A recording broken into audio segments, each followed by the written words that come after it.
13 लोग, अभी और लोग आ रहे होंगे 9:30 बजे। चलिए जो आ गया बताइए क्या क्या हो चुका था, क्या क्या हो चुका था, कुछ याद बात है कि नहीं? क्या क्या हो चुका था आपने बताया, अभी शुरू कर। क्या क्या हो चुका था आप आइए।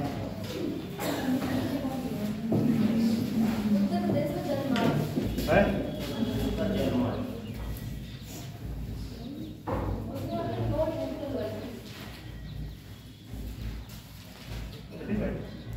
भाई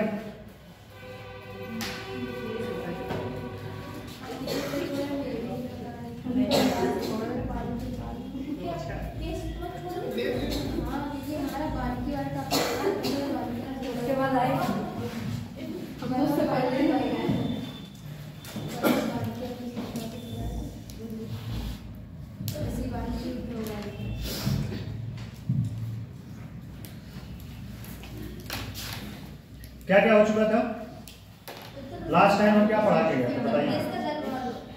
हाँ, गंगा एक्सप्रेस वे कितने जिलों से होकर गुजरता है? बिना किताब खोले कोई बताएगा, ठीक है? आप भी बहुत दिन से गायब थे, कहाँ कितने जिलों से होके बताइए, कितने जिलों से होके गायब जाता है गंगा एक्सप्रेस वे? उस दिन पढ़ाए थे, थोड़ा बहुत रिवीजन किया करो, नहीं करोगे तो फिर कैसे? 12 जिलों से। हाँ सही। और तेजस जो है ट्रेन कहाँ से कहाँ के बीच चलाएगा?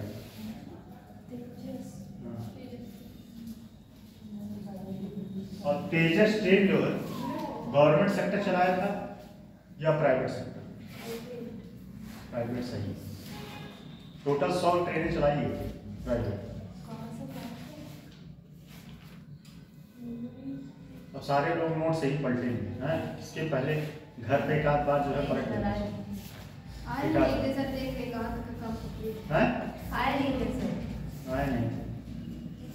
चलिए रिविजन किया करिए, नहीं करोगे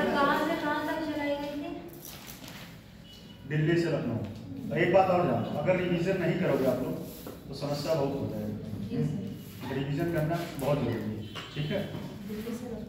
अच्छा चलिए ठीक है, अब आते हैं आज उत्तर प्रदेश के ज्योग्राफी को पढ़ते हैं, ठीक है? एक बात फिर से बता दें, ज्योग्राफी पढ़ेंगे सिर्फ उत्तर प्रदेश के अकॉर्डिंग, यहाँ वही चीज़ पढ़ाया जाएगा। ये बात बार बार आप लोगों को इसलिए रिकॉल कराते हैं, नहीं पता चले पूछने लगो कुछ और चीज़। तो ये उत्तर प्रदेश के अकॉर्डिंग, हाँ इतना है कि उत्तर प्रदेश के ज्योग्राफी से जितने क्वेश्चन बनेंगे वो आपके हो जाएंगे, ठीक है? और बाकी होलिस्टिक लेवल पे तो आपकी मैं पढ़ाई होगी ज्योग्राफी। ज्योग्राफी कंप्लीट हो चुका ना? ज्योग्राफी की क्लास कंप्लीट हो गई? क्या क्या पढ़ लिया आप लोग ज्योग्राफी?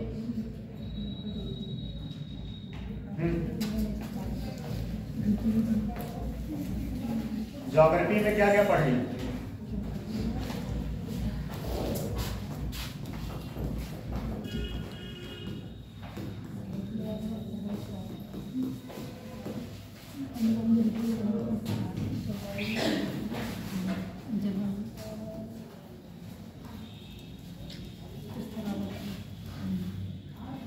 चलिए उत्तर प्रदेश पहले तो देखते हैं, उत्तर प्रदेश का क्षेत्रफल कितना है? उत्तर प्रदेश का क्षेत्रफल कितना, कौन बताएगा? उत्तर प्रदेश का एक दिन हम जूम पे कॉल जब लिए थे क्लास, उस पर भी बताया, बहुत सारे लोग उस पर ऑनलाइन थे, जूम पे आए थे बहुत सारे लोग। आप लोग उस टाइम मेरे ख्याल से 16 या 17 लोग थे जूम पर, और मैंने बताया था कितना है उत्तर प्रदेश का। पहले तो देखिए उत्तर प्रदेश का थोड़ा समय है,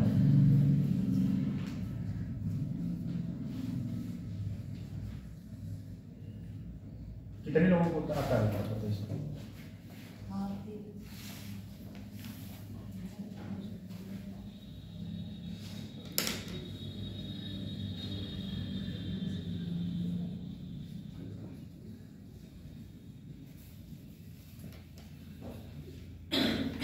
कुछ ऐसे ही है कि नहीं? मुर्गों का बन गए कुछ ऐसा ही है।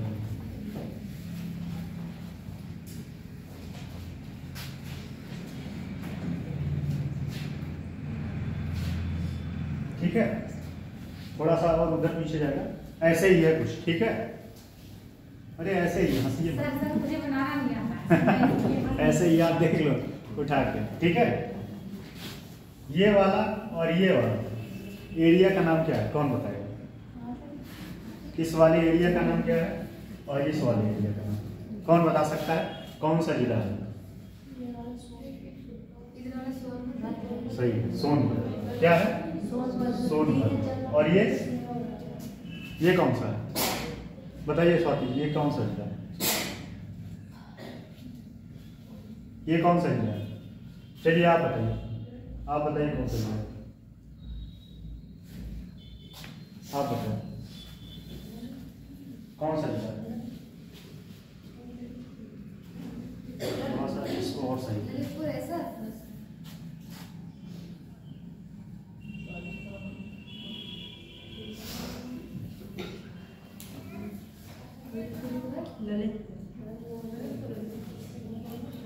ललितपुर। कौन बोला ललितपुर? कौन बोला?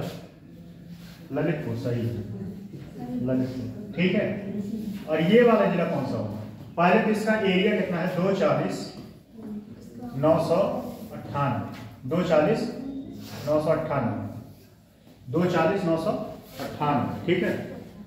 एग्जैक्ट डाटा देख लेते हैं, कंफर्मेशन 240 998 कितना है? सर इसका 2,43,286 वर्ग किलोमीटर। 240 928, 240 928 कितना है? 240 928। एक बार एग्जैक्ट डाटा पूछा है, ठीक है। अच्छा एक बात बताइएगा, ये किसमें है? वर्ग केएम में है कि क्या है? वर्ग केएम का मतलब क्या होता है? वर्ग केएम का मतलब कौन बता सकता है?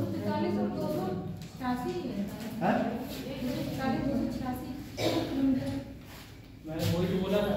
कितना? 200 2,43,286 वर्ग किलोमीटर। 240 928 कितना? आपको कितना बता रहे हो? 43। अरे ठीक है, 43 40 में थोड़ा बहुत इधर उधर हो सकता है। एग्जैक्ट कितना है? 243 बता रहे हो ना? लेकिन ये किताबों में भी लिखा है, ठीक है, उससे नहीं होगा। आप गूगल कर लेना, गूगल पे 2,43,286। लेकिन किताबों में मैंने देखा 2-3 किताबों में नहीं दिया, ठीक है।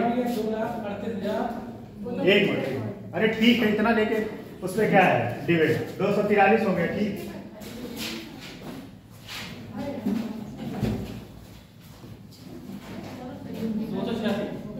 286 चलिए ठीक बात की। उत्तर प्रदेश जो है क्षेत्रफल के आधार पे कौन से नंबर पे? क्षेत्रफल के आधार पे चौथे नंबर। पहले पे कौन है?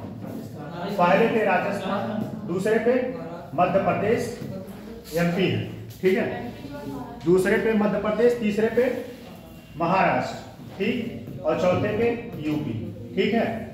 और उत्तर प्रदेश का भारत की जनसंख्या में कुल टोटल कितना योगदान है बताइए?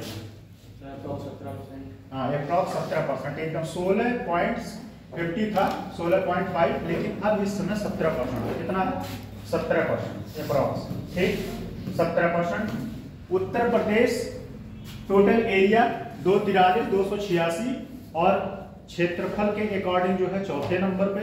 उत्तर प्रदेश का जनसंख्या के आधार पे कौन से कितना योगदान है? कितना योगदान है? 17%। और वैसे 2011 की जनगणना के अनुसार टोटल कितना है उत्तर प्रदेश का? 19 करोड़ की 21 करोड़। अच्छा, वर्तमान में कितना है? वर्तमान में 21 करोड़ से ज्यादा है उत्तर प्रदेश की जनसंख्या। इतने में बहुत सारे देश आ जाएंगे, बहुत सारे देशों का इतना नहीं है। जहां तक मुझे पता है कि अमेरिका का शायद 30 करोड़ के आसपास है, 30 करोड़ के आसपास आबादी जो है अमेरिका का, ठीक है। एक बात और समझिएगा, उत्तर प्रदेश जो है भूगर्भिक इतिहास में, भूगर्भिक इतिहास के पॉइंट ऑफ व्यू से किस पार्ट का भाग था, किसका हिस्सा था ये? गोंडवाना लैंड का। किसका था?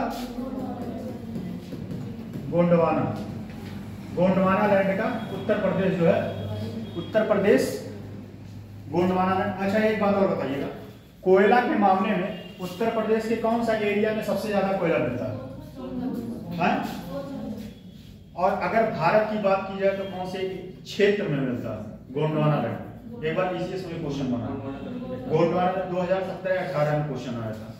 सबसे पहली बात, उत्तर प्रदेश का एरिया, उत्तर प्रदेश का क्षेत्रफल, उत्तर प्रदेश का जनसंख्या, और एक बात और, तीसरी बात, उत्तर प्रदेश जो है टोटल कितने जिलों से सीमा साझा करता है? कितने जिलों से? कौन बताएगा? 8 राज्य और 1 केंद्र शासित प्रदेश और 1 इंटरनेशनल नेपाल। टोटल कितना? अगर ओवरऑल पूछे तो कितना हो जाएगा? ओवरऑल मिला के 9 होगा।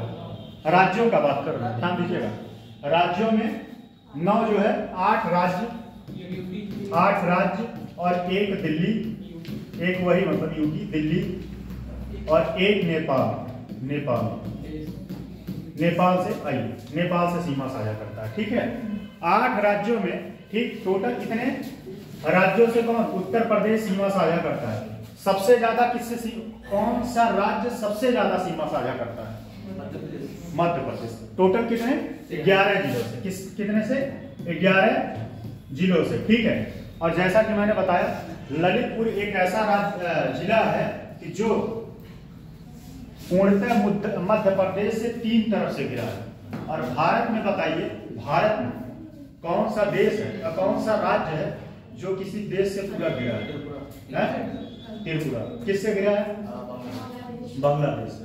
ठीक है, तो टोटल कितना? और एक बात और बताइएगा, उत्तर प्रदेश की सबसे दक्षिणतम राजधानी, सबसे दक्षिणतम राजधानी, यहां से यहां तक का एरिया देख लीजिए, ये होगा 650 किलोमीटर में विस्तार है। किसका? उत्तर प्रदेश का। कहां से? पूरब से पश्चिम 650 किलोमीटर, और उत्तर से दक्षिण में कितना है? कौन बताएगा? उत्तर से दक्षिण में 240, उत्तर से दक्षिण में 240 के। ठीक, पूरब से पश्चिम, ये क्वेश्चन बना हुआ है एग्जाम में कि अगर पूछेगा पूरब से पश्चिम में उत्तर प्रदेश का विस्तार टोटल कितना है, तो 650 km है। उत्तर से दक्षिण पूछेगा तो कितना है? 240। उत्तर प्रदेश टोटल कितने राज्यों से सीमा साझा करता है? तो 8 राज्य। अगर केंद्र शासित प्रदेश को मिला के पूछेगा तो टोटल 9 होगा। एक होगा कौन? यूटी, मतलब वही दिल्ली, और एक जो है नेपाल से सीमा साझा करता है। ठीक है, अच्छा, नेपाल से सीमा साझा करता है, मैंने लिखवाया था एग्जैक्ट डाटा, टोटल कितने किलोमीटर का सीमा साझा करता है उस टाइम मैंने लिखवाया था, 500 समथिंग था। उत्तर प्रदेश, अच्छा एक चीज और बताइएगा, उत्तर प्रदेश जो है नेपाल से जो सीमा साझा करता है, यह इसका उत्तरी जिला होगा, ये उत्तरी जिला होगा कि दक्षिणी होगा कि पूर्वी होगा कि पश्चिमी जिला? कौन बता सकता है? उत्तरी जिला। ठीक है, और उत्तर प्रदेश का सबसे दक्षिणतम जिला कौन सा है? ललितपुर होगा। हाँ सही, आपने सही बताया, सोनभद्र सबसे दक्षिणतम। और सबसे पूर्वी जिला कौन सा होगा? सबसे पूर्वी जिला बलिया, बहुत सही। सबसे पश्चिमी जिला शामली, और सबसे उत्तरी जिला सहारनपुर। और सहारनपुर कितने जिलों से सीमा साझा करता है? सहारनपुर कहाँ होगा, कौन बताएगा? सहारनपुर की स्थिति कहाँ हो सकती है? हाँ, सहारनपुर ये होगा, ये सहारनपुर होगा, ये शामली होगा। हाँ, हरियाणा, हिमाचल, और उसके बाद उत्तराखंड से, हरियाणा, हिमाचल और उत्तराखंड। ठीक है, और ये जो है मध्य प्रदेश आपका यही होगा। ठीक, मध्य प्रदेश, और यहाँ पे झारखंड और बिहार। अच्छा ये बताइए, सोनभद्र जो है कितने जो है राज्यों से सीमा साझा करता है? कौन कौन? मध्य प्रदेश, बिहार, झारखंड और छत्तीसगढ़। ठीक है, मध्य प्रदेश और सोनभद्र वाला एरिया ही है। ठीक, अच्छा एक बात और बता दें आपको थोड़ा सा, ये ललितपुर जो है ना, ललितपुर को जो है मध्य प्रदेश ने बहुत प्रयास किया अपने में लेने के लिए, बहुत प्रयास किया, क्योंकि 3 तरफ से घिरा है, तो बहुत प्रयास किया, लेकिन उत्तर प्रदेश जो है छोड़ने के तैयार नहीं था। एक बात और बताएं, सीमा का विवाद जो है देशों के बीच नहीं होता है, राज्यों के बीच भी होता है। राज्य भी जो है भाई स्वाभाविक सी बात है, जिसका राज्य का सीमा ज्यादा होगा उसका कंट्रोल ज्यादा होगा, उसकी आर्थिक स्थिति मजबूत होगी। भाई जिसके पास भूलैंड ज्यादा होगा वो उस पर ज्यादा अच्छे से क्या कर पाएगा, गवर्न कर पाएगा चीजें को। ठीक है, तो समझ में आई कि नहीं बात? ये सब आपका ओवरऑल है। और भू आकृति दृष्टि से कौन कौन से पार्ट में डिवाइड किया गया है, तो इसका पहले लिख लीजिए, फिर उसके बाद समझा देंगे उसमें। ठीक है, पहले इसका हेडिंग लिख लीजिए फिर समझा देंगे। पहले तो उत्तर प्रदेश का थोड़ा सा परिचय लिख लीजिए, परिचय। और एक बात और बताइए, उत्तर प्रदेश जो है टोटल कितने मंडल उत्तर प्रदेश में, जिससे पूछेंगे वो बताएगा। चलिए सानिया जी आप बताएं, उत्तर प्रदेश जो है टोटल कितने मंडल उत्तर प्रदेश में? चलिए आप बताइए। 18। ठीक है, टोटल जिले कितने हैं? 75। अभी एक और बनाया लेकिन वो अस्थायी तौर पर ध्यान दीजिएगा। हाँ, ये अस्थायी तौर मैं बताना, आपके ज्ञान को मैं जो है रिस्पेक्ट देता हूँ। ठीक है, चलिए देखिए जरा, उत्तर प्रदेश राज्य को भारतीय, उत्तर प्रदेश राज्य को भारतीय लिखे, जो मैं लिखवा रहा हूं, तो वहां लिख रहे हैं। हाँ ठीक, उत्तर प्रदेश राज्य को भारतीय संघ के अन्य राज्यों के मध्य। अच्छा एक चीज और बताइएगा, उत्तर प्रदेश की स्थिति क्या है? अगर भारत के मैप में देखा जाए, भारत के मैप में, तो उत्तर प्रदेश की स्थिति क्या है? किस तरफ है उत्तर प्रदेश? कौन बता सकता है? जैसे मान लीजिए भारत का मैप ऐसे ही कुछ होगा, ठीक? कहाँ, दक्षिण की तरफ है कि पूरब की तरफ है कि पश्चिम की तरफ है कि मध्य में? मध्य में। ठीक है, देखिए मान लीजिए, ठीक है, उत्तर भारत ऐसे है ना, तो ये जो एरिया है, ये वाला एरिया उत्तर प्रदेश यही पड़ेगा। क्यों हंस रहे हो, क्या बात? तो उत्तर प्रदेश की क्या है, यही है। ठीक है, पोजीशन। अच्छा हाँ, एक बात और बताइए, उत्तर प्रदेश क्या ये लैंड लॉक कंट्री है? लैंड लॉक कंट्री किसको बोलते हैं? ज्योग्राफी में आपने पढ़ा हो। हाँ, जिससे पूछे वो बताएगा। चलिए आप बताएं, क्या नाम है? फलक जी आप बताएं, लैंड लॉक कंट्री क्या होता है? हाँ, जिसका समुद्री सीमा, समुद्री सीमा ना है। प्रायद्वीप क्या होता है, कौन बताएगा? भारत क्या है, प्रायद्वीप है कि द्वीप है कि महाद्वीप है? हाँ? क्यों प्रायद्वीप? तीन तरफ से जल से घिरा हुआ है, इसलिए। महाद्वीप का डेफिनेशन क्या है? महाद्वीप का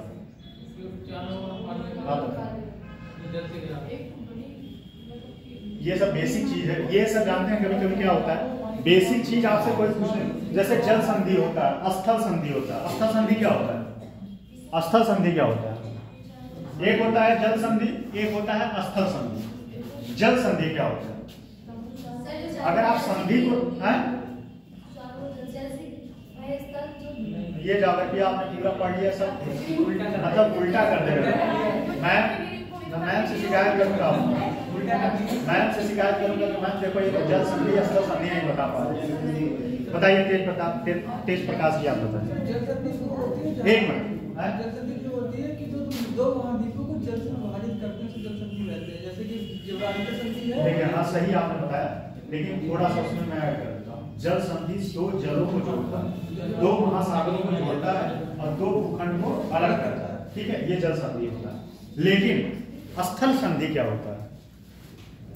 स्थल संधि दो भूखंडों को जोड़ता है और जल क्षेत्र को अलग करता है। दो भूखंडों को जोड़ता है और स्थल मतलब दो भूखंड को जोड़ता है और जल को अलग करता है।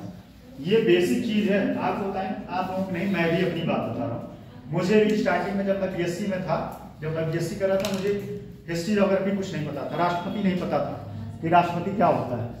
तो उस टाइम मुझे भी नहीं समझ में आता था जल संधि क्या होता है, जल संधि, स्थल संधि, मैं बड़ा कंफ्यूज रहता था। उसके बाद महाद्वीप क्या होते हैं, महाद्वीप का डेफिनेशन क्या है, और तो और बताएं, मुझे ये नहीं पता था कि कितने महाद्वीप हैं। बताइए महाद्वीप कितने हैं? है, और एक महाद्वीप का और खोज किया, 8वां जीलैंडिया, और जो अभी पूर्णतः पानी में है।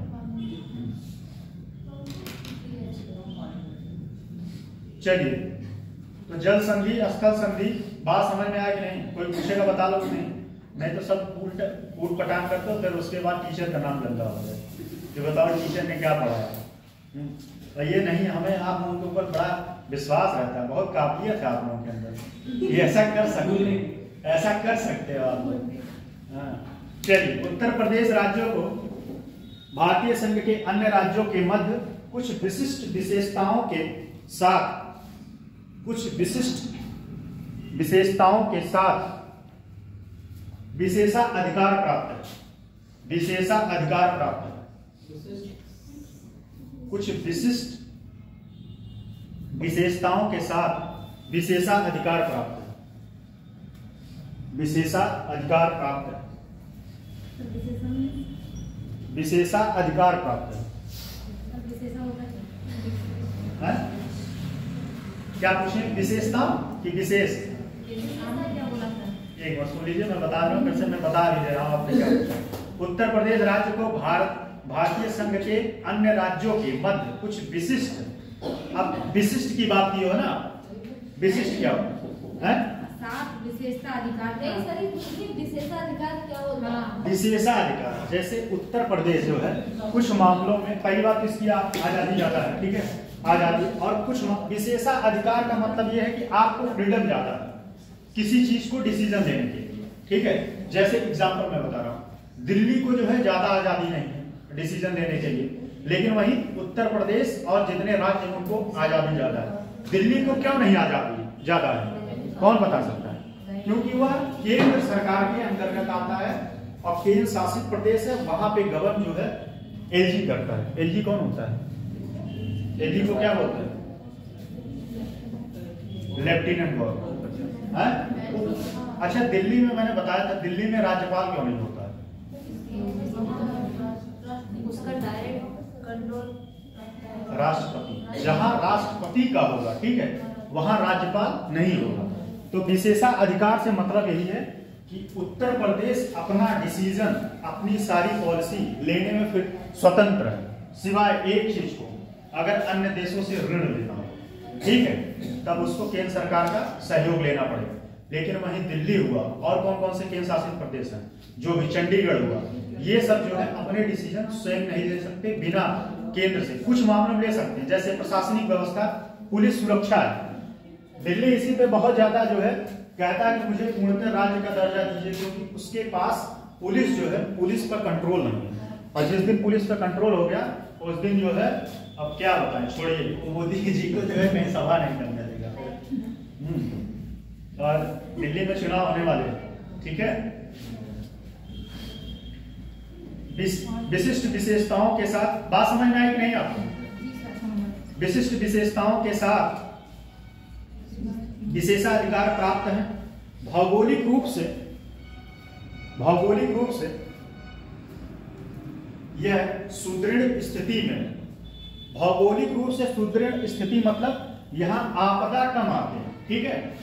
और उत्तर प्रदेश पूर्णतः क्या है, ज्यादातर मैदानी राज्य, क्या है, यहाँ पर्वत जो है नहीं है ज्यादा मात्रा में, जैसे उत्तराखंड में बहुत पर्वत है, ठीक है, उत्तराखंड हुआ, पूर्वोत्तर राज्य में कुछ है, वहां पे पर्वत ज्यादा है। लेकिन उत्तर प्रदेश में कहीं पर्वत बहुत बड़े बड़े चोटी नहीं, अगर थोड़ा बहुत है तो आपका विंध्य क्षेत्र है। कौन सा है? विंध्य क्षेत्र। कहाँ पड़ेगा विंध्य क्षेत्र? कहाँ पड़ेगा?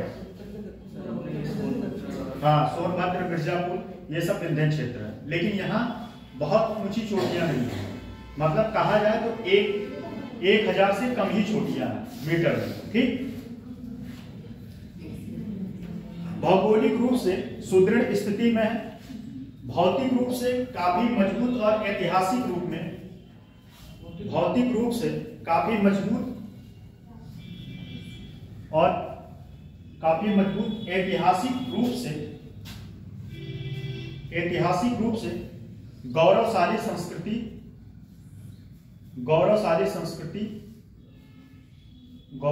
सांस्कृतिक रूप से अत्यधिक समृद्ध है।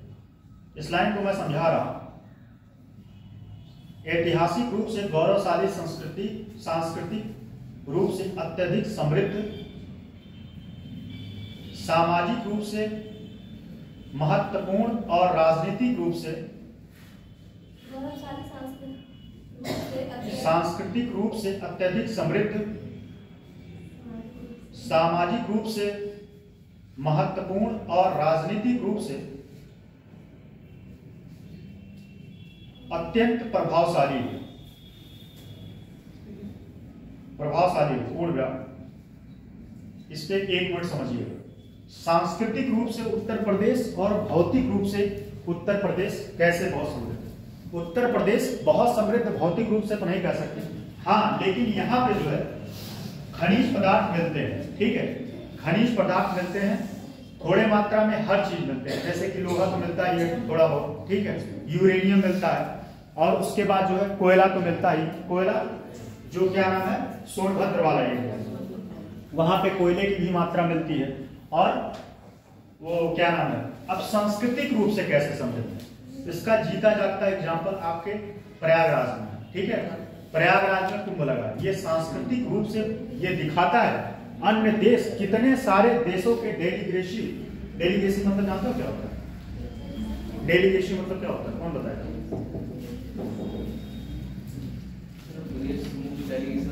सुनिए, किसी अन्य देश के प्रतिनिधि आपके देश में आते हैं, आपके देश की स्थिति को देखते हैं, ठीक है, तो बहुत सारे देशों के डेलीगेसी जो है इस समय कुंभ में आए हुए हैं और कुंभ को देख रहे हैं, उस पर ऑब्जर्व कर रहे हैं, भारत के, इवन उत्तर प्रदेश नहीं, भारत की संस्कृति को ऑब्जर्व कर रहे हैं कि भारत की संस्कृति क्या है।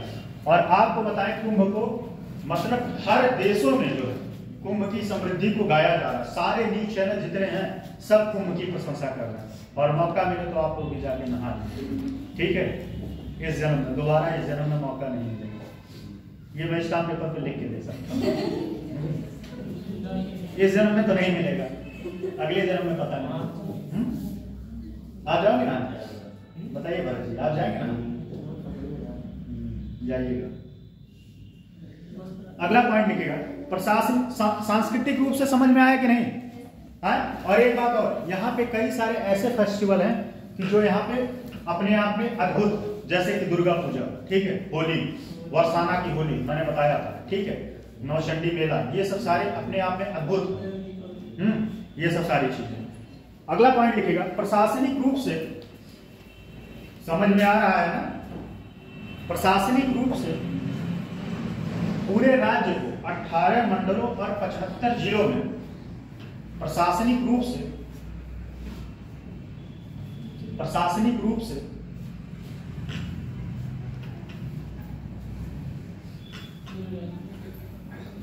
पूरे राज्य को 18 मंडलों और 75 जिलों में विभाजित किया गया है। गांव को छोड़िए, गांव को क्या मतलब है ये पूछेगा ना, ठीक है। नेक्स्ट पॉइंट लिखेगा अगले पॉइंट से, उत्तर प्रदेश, पैराग्राफ चेंज करके, उत्तर प्रदेश भारतीय संघ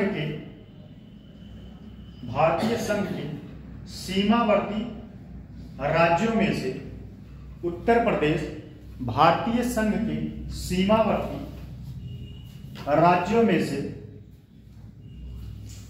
एक गंगा यमुना के मैदान में स्थित है। मतलब उत्तर प्रदेश कहने का मतलब यह है, उत्तर प्रदेश जो है गंगा यमुना के मैदान में स्थित है, ठीक है, स्थित है। इसकी उत्तरी सीमा नेपाल के साथ, इसकी उत्तरी सीमा नेपाल के साथ अंतरराष्ट्रीय सीमा, इसकी उत्तरी सीमा नेपाल के साथ, इसकी उत्तरी सीमा ये नेपाल के साथ अंतरराष्ट्रीय सीमा साझा करता है। अच्छा, मैंने अभी जब एग्रीकल्चर पढ़ाया था तो वहां मैंने बताया था नेपाल से टोटल कितने जिले सीमा साझा करते हैं, बताइए। नेपाल से टोटल कितने जिला सीमा साझा करते हैं? ऑप्शन दे, चलिए ऑप्शन देता हूँ। 6, 7, 8, 9 है 7 से। और टोटल सातों जो है क्या है, तराई क्षेत्र है, जिसमें से आपका एक पीलीभीत भी शामिल है। ठीक है, पीलीभीत, सोर और उसके बाद ऊपर जो है सिद्धार्थनगर। ठीक, अगला पॉइंट उसी में आगे लिखिएगा। उत्तर प्रदेश का अक्षांशी विस्तार, उत्तर प्रदेश का अक्षांशी विस्तार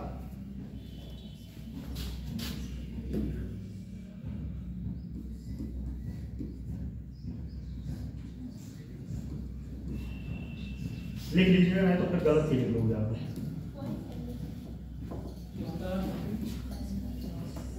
नेक्स्ट पॉइंट है ना, उत्तर प्रदेश का अक्षांशी विस्तार लिखिए। एक मिनट, मैं बोलने से पहले आप मुझसे पूछो, इसको कितना पढ़ा जाएगा? Minute 23 degree 52 minute. हाँ? 23 डिग्री 52 मिनट। हाँ, 23 डिग्री लिखिए। 23 डिग्री 52 मिनट नॉर्थ से, 31 डिग्री 28 मिनट नॉर्थ। ये स्थिति अक्षांशी, मतलब उत्तर प्रदेश कहाँ स्थित है? कहाँ है? उत्तर में। ठीक है, और कह सकते हैं थोड़ा सा मध्य में है, लेकिन उत्तर में ज्यादा स्थिति इसकी है, के बीच है। ठीक है, आगे लिखिएगा। जबकि उत्तर प्रदेश का देशांतरी विस्तार ये अक्षांशी है। देशांतरी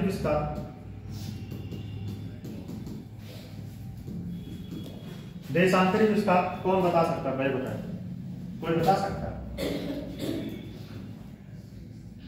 कोई बता सकता है कि नहीं? बताइए भाई।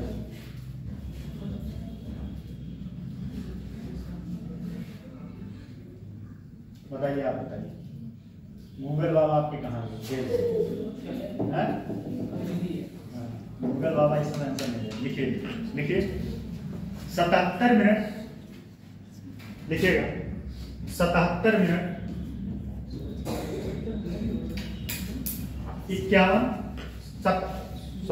77 डिग्री 51 मिनट से 77 डिग्री 51 मिनट पूर्व से 84 पूर्व से 84 डिग्री 38 मिनट 84 डिग्री 38 मिनट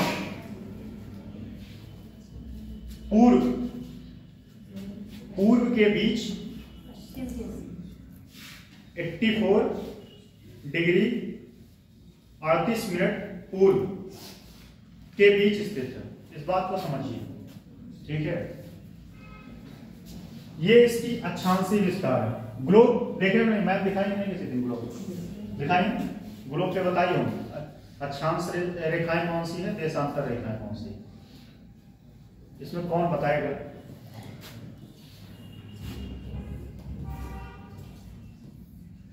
इसमें अक्षांश रेखाएं कौन सी है और देशांतर रेखाएं कौन सी है, कौन बता सकता है? इस ग्लोब में अक्षांश रेखाएं कौन सी है, बताइए। भरत जी आप बताइए, इसमें अक्षांश रेखाएं कौन सी है, देशांतर रेखाएं कौन सी है? कौन सी? ये वाली रेखा है। हाँ, और ये क्या डिसाइड करता है? समय डिसाइड करता है। और ये क्या डिसाइड करता है? आपकी स्थिति डिसाइड करती है। ठीक है, और उत्तर प्रदेश की स्थिति कहाँ होगी, पूरब में कि पश्चिम में? अगर ग्लोब की बात की, हाँ ग्लोब में उत्तर, तो उत्तर प्रदेश की स्थिति यहाँ कहीं बनेगी। ठीक है, मतलब ग्लोब की बात नहीं, भारत के ग्लोब में, इसमें नहीं। इसमें तो पूरा लोकाचार हो जाए। कहाँ गए थे हम? 10 बज गया। कितना बज गया? 10 बज गया। ये नहीं, ग्लोब पे नहीं है। ठीक है, नहीं लोकाचार हो जाएगा। ये भारत की स्थिति पे, भारत की स्थिति पे इसकी यहाँ पे आएगी। ठीक, ग्लोब पे ये मैंने बताया आपको। अक्षांश और देशांतर रेखाएं समझ में आया कि नहीं? अक्षांश रेखाएं क्या निर्धारित करती हैं? कौन बताएगा? और देशांतर रेखाएं, भारत जो है कितने समय आगे है या पीछे है? 5.5 घंटे। एक दिन मैंने एक कॉन्सेप्ट बताया था अपना, बर्थडे मनाने वाला, बताया था नहीं, याद है नहीं किसी को?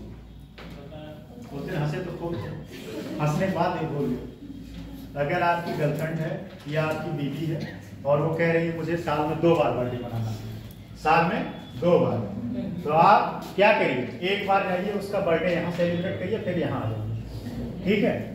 और दोनों एक दिन जो है 2 बार हो जाएगी, लेकिन उसके लिए पैसा होना चाहिए। पैसा होगा तब नहीं, समझिए, सबसे पहले आप यहाँ करेंगे बर्थडे में, ठीक है? एक दिन इधर पीछे होता है और एक दिन इधर आगे होता है, कॉन्सेप्ट उल्टा मत समझिएगा। इधर एक दिन माइनस होता है और इधर एक दिन प्लस होता है, ठीक? तो अगर ग्लोब के इस तरफ जाइए, पहले उसका रात में बढ़िया से बर्थडे सेलिब्रेट करिए, कम से कम 1-8 लाख रुपया रखे रहना चाहिए। एक दिन यहाँ सेलिब्रेट कर, इधर आएंगे तो सब बढ़ जाएगा। नहीं, सुनिए, रात में सुनो तो पहले भाई, एक दिन यहाँ है ना, तो यहाँ पहले करो, उसके बाद फिर यहाँ आ जाओ, बढ़ेगा नहीं, बात समझिए। अगर प्रैक्टिकल करना होगा तो वहां जाइए, अगर बढ़ जाएगा तो पैसा मैं दूंगा, ठीक है? पैसा मैं दूंगा, लेकिन आप पहले वहां जाइए।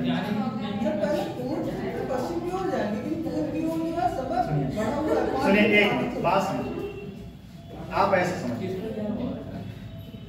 जैसे मान लीजिए बात मैंने 12 बजे की बात की है, समझिए, 12 बजे रात की, आपने 12 बजे रात को यहाँ किया, फिर जस्ट उसके अगले ही जो 12 बजा उसके बाद जाइए तो वहां कर लेंगे आप एक दिन, ठीक है? अब इसका ज्यादा प्रैक्टिकल मतलब है, तो ये स्थिति समझ में आई कि नहीं?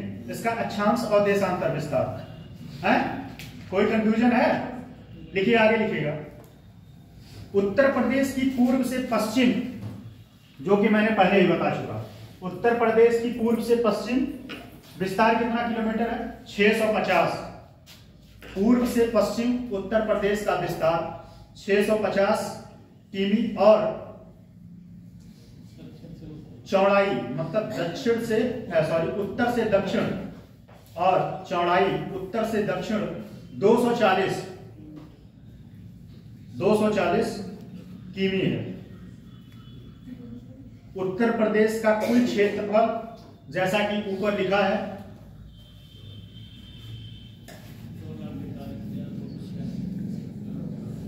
ऊपर लिखा है, लिख लीजिए, 2,43,000, ठीक है?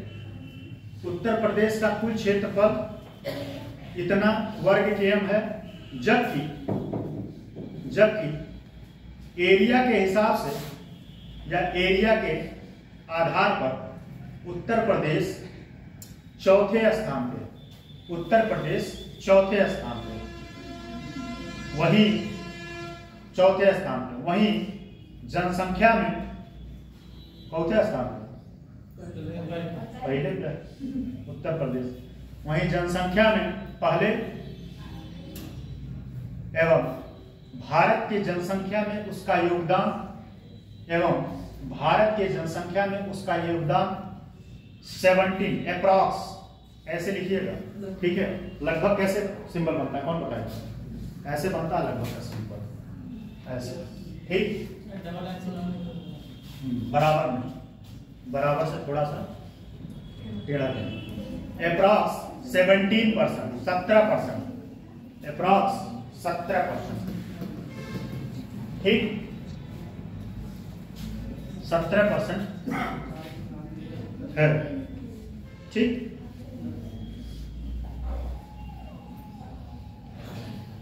आगे पॉइंट से लिखिएगा, अगले पैराग्राफ से। उत्तर प्रदेश का उत्तरतम जिला या उत्तरी जिला, उत्तर प्रदेश का उत्तरी जिला कौन सा है? कौन सा जिला? सहारनपुर। और जबकि दक्षिणी जिला कौन सा है? सोनभद्र, सोनभद्र, सोनभद्र। वहीं पूर्वी जिला शामली और पश्चिमी जिला, एक मिनट, वहीं पश्चिमी जिला शामली पश्चिमी जिला शामली और पूर्वी जिला कौन है? बलिया। पूर्वी जिला बलिया है, ठीक है, बलिया।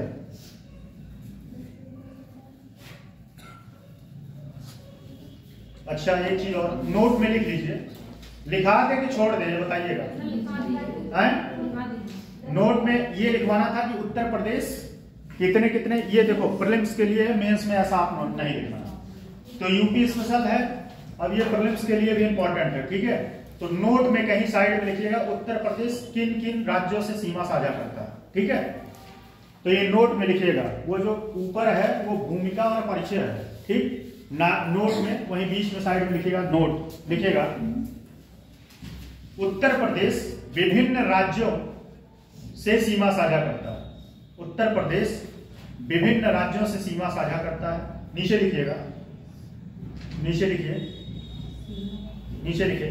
अब एक काम करिएगा सारे लोग, पहले ऐसे देश मान लीजिए हिमाचल प्रदेश, ठीक, हिमाचल प्रदेश के आगे एरो, ठीक है, फिर उत्तराखंड के आगे एरो, कितने कितने जिले सीमा साझा करते हैं लिखवा देंगे एक साथ, ठीक।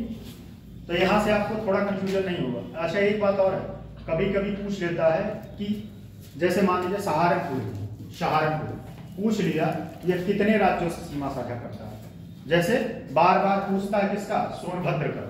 सोनभद्र का बहुत बार पूछा एग्जाम, वैसे अब सोनभद्र इतना आउटडेटेड क्वेश्चन हो गया है कि सारे लोगों को पता हो गया। अब ये सोनभद्र नहीं पूछेगा, अब पूछेगा सहारनपुर, या कुछ और पूछ सकता है कि कितने जिलों से सीमा, कितने राज्यों से सीमा साझा करता है। तो पहला लिखिए हिमाचल प्रदेश, हिमाचल प्रदेश, हिमाचल प्रदेश में सहारनपुर। अच्छा एक बात और ध्यान दीजिएगा, हिमाचल प्रदेश एक ऐसा राज्य है जिससे उत्तर प्रदेश का सिर्फ एक ही जिला सीमा साझा करता है। कौन करता है? सहारनपुर, ठीक, और कोई जिला सीमा साझा नहीं करता। फिर लिखिए हरियाणा, हरियाणा, और कल मैं पूछूंगा, सारे लोगों के जुबान को होना चाहिए। एक क्वेश्चन यहां से फिक्स है आपका एग्जाम में, एक क्वेश्चन आउट है आरोपी, ठीक। हरियाणा, सहारनपुर, हरियाणा लिखिए कौन कौन से, सहारनपुर, शामली, कॉमा करते जाइएगा, सहारनपुर, शामली, बागपत नगर, सहारनपुर, शामली, बागपत नगर, गौतम बुद्ध नगर, अलीगढ़, मथुरा। टोटल 6 जिले हैं। कभी कभी डाटा पूछ लेता है कितने जिले सीमा साझा करते हैं, तो टोटल 6 जिले हैं, सहारनपुर, शामली, बागपत नगर, गौतम बुद्ध नगर, अलीगढ़ और मथुरा, अलीगढ़ और मथुरा, अलीगढ़ और मथुरा। ये आप प्रीलिम्स के अकॉर्डिंग पूरा लिख रहे हैं, ये जो डेंसिटी लिखे, जनसंख्या है, सही है। नेक्स्ट लिखिएगा, टोटल कितने हो गए? 6 जिले। अगला लिखिए राजस्थान। राजस्थान में कौन कौन सा जिला सीमा साझा करता है, कौन बता सकता है?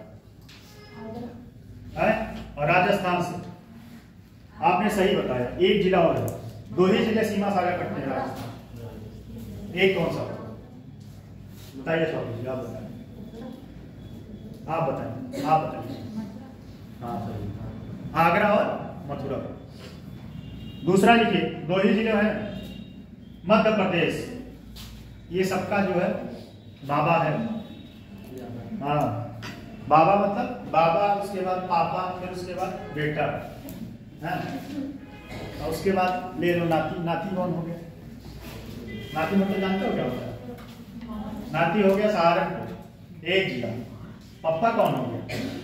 जो 6 जिले करते हैं। और बाबा कौन हो गया? मध्य प्रदेश। मध्य प्रदेश टोटल कितने करते हैं? 11 जिले, ठीक है। मध्य प्रदेश में लिखिएगा।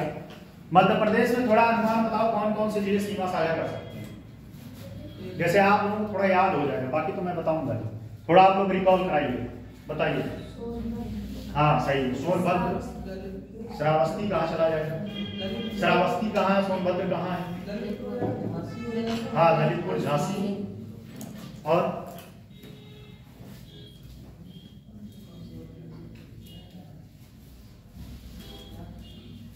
चलिए देखिए, सोनभद्र, मिर्जापुर, प्रयागराज, चित्रकूट। सोनभद्र, मिर्जापुर, प्रयागराज, चित्रकूट। सोनभद्र, मिर्जापुर, प्रयागराज, चित्रकूट। बांदा, महोबा, झांसी। बांदा, महोबा, झांसी, ललितपुर। बांदा, महोबा, झांसी, ललितपुर। ये सिर्फ और सिर्फ प्रीलिम्स के लिए इंपॉर्टेंट है। चाहता तो मैं छोड़ देता, लेकिन सोचा कि नहीं, ये क्वेश्चन आपका गलत ना। सोनभद्र, मिर्जापुर, प्रयागराज, चित्रकूट, बांदा, महोबा, झांसी, ललितपुर, ललितपुर, जालौन, आगरा, इटावा। ललितपुर, जालौन, आगरा, इटावा, टोटल 11 जिले हैं। अब काउंट कर लीजिएगा, 11 से कम नहीं होना चाहिए और 11 से ज्यादा नहीं पता चले जिला अपना बढ़ा। आपने कहीं भूल गए, वो मेरी गलती नहीं, फिर से सुन लो। सोनभद्र, मिर्जापुर, प्रयागराज, चित्रकूट, बांदा, महोबा, झांसी, ललितपुर, आगरा, इटावा, जालौन। आगरा, इटावा, जालौन। ठीक है। अब लिखिएगा छत्तीसगढ़। कौन बता सकता है छत्तीसगढ़ से कितने जिले सीमा साझा करते हैं? छत्तीसगढ़ से हाँ, एक सही। और कौन है? सोनभद्र। लिखिए छत्तीसगढ़ और झारखंड। अच्छा, एक क्वेश्चन यहां और घुमा के बन सकता है, कितने ऐसे जिले हैं जो सिर्फ एक राज्य से सीमा साझा करता है? कितने ऐसे जिले हैं? ये बहुत बेहतरीन क्वेश्चन बन जाएगा। अगर बन गया लिख लो, पहले लिख लो इस क्वेश्चन को, लिख लो कितने ऐसे जिले हैं। देखिए क्वेश्चन लिखिए, कितने ऐसे जिले हैं जो एक राज्य से सीमा साझा करते हैं? सही बात। कौन कौन होंगे? एक सहारनपुर, और ललितपुर, सोनभद्र। नहीं, ललितपुर तो बहुत सारे करता है। और एक देखिए इसका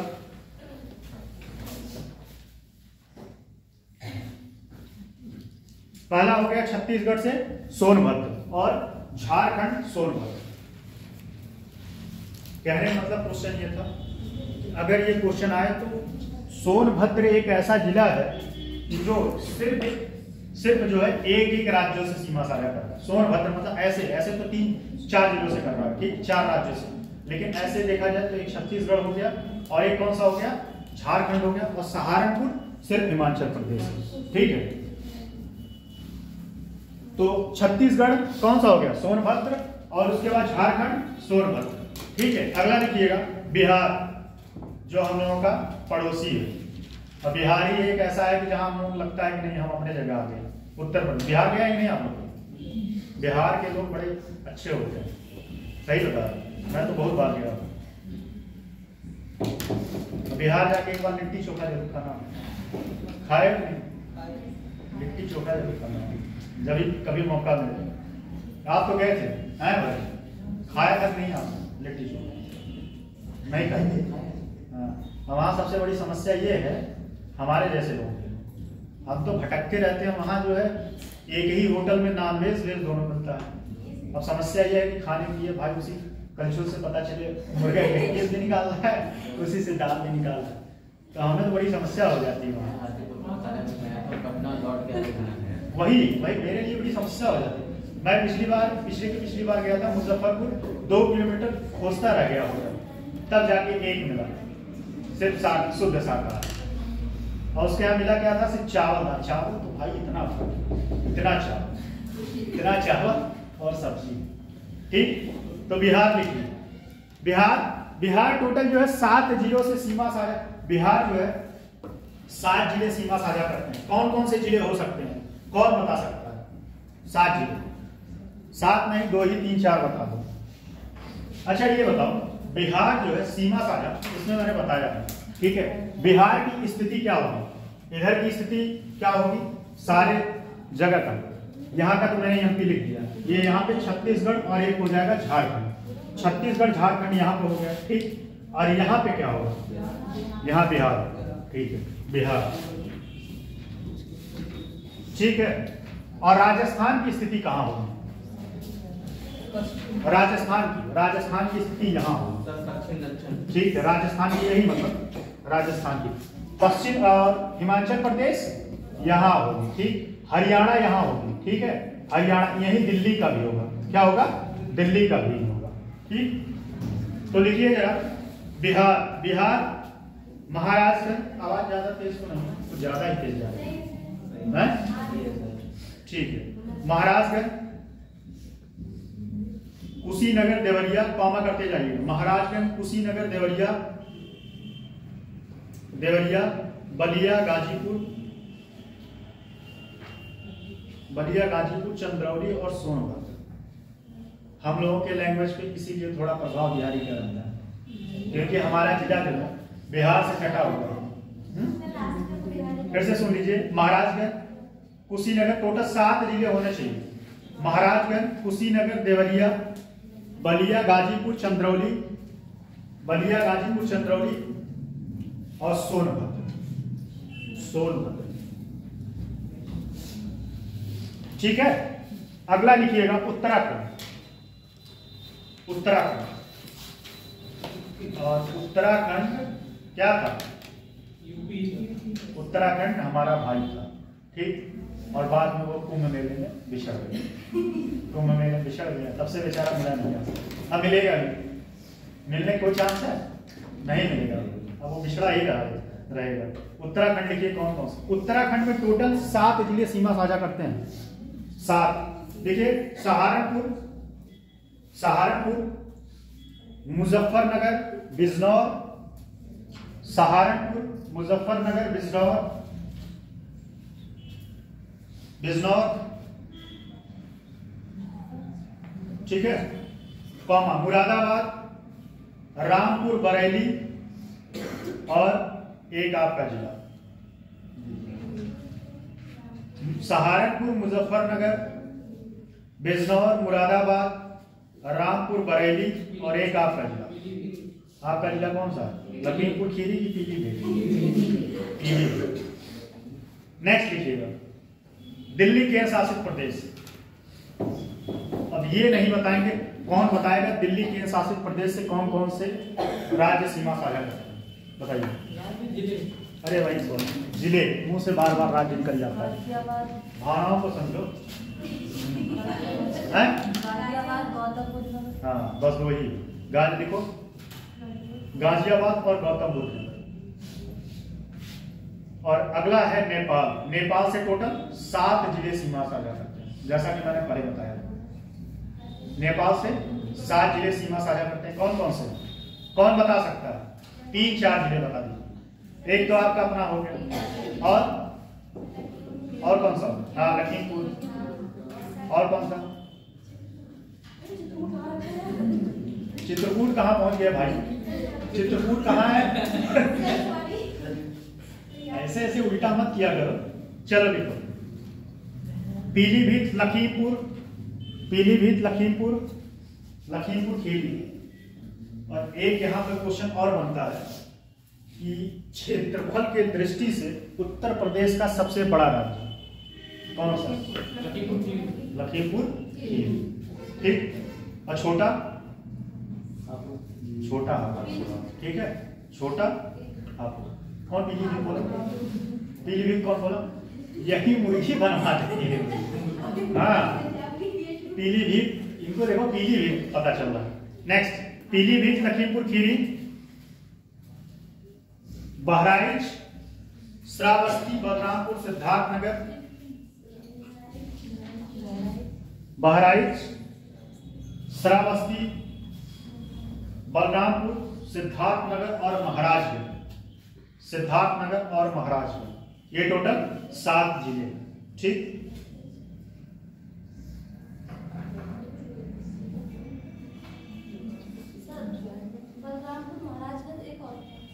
सात नहीं लिख पाया, पीलीभीत, लखीमपुर खीरी, बहराइच, श्रावस्ती, बलरामपुर, सिद्धार्थनगर, महाराजगंज। हो गया साहब?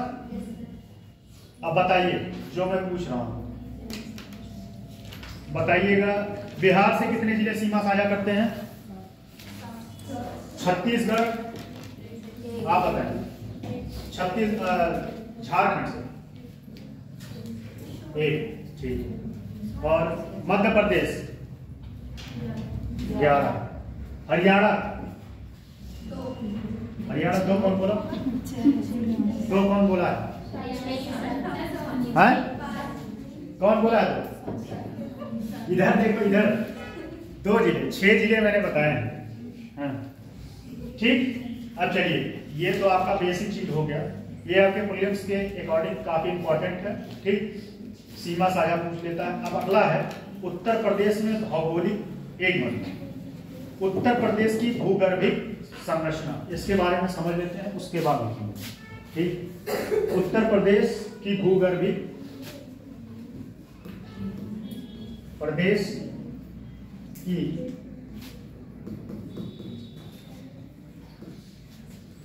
भूगर्भिक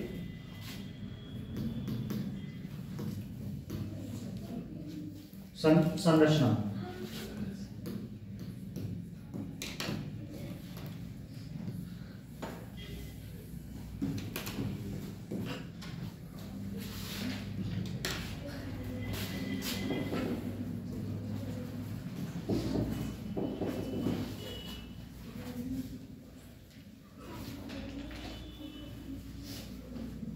उत्तर प्रदेश की भूगर्भिक संरचना,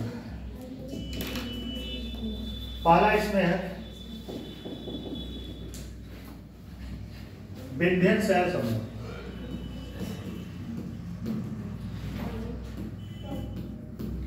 शैल समूह।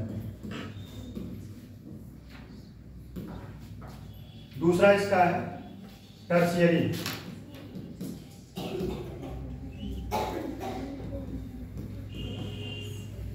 टर्शियरी कौन बात कर रहा है? पढ़ाते समय बात मत करिए, नहीं तो फिर समूह। अगला है बुंदेलखंड।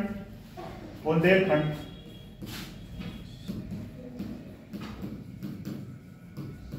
बुंदेलखंड नीस। और फिर अगला है क्वार्टरली शैल समूह।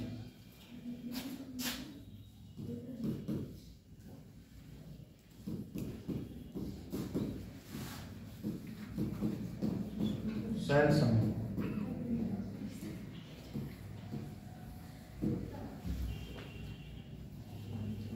क्वार्टरली शैल समूह। ठीक, लिख लीजिए।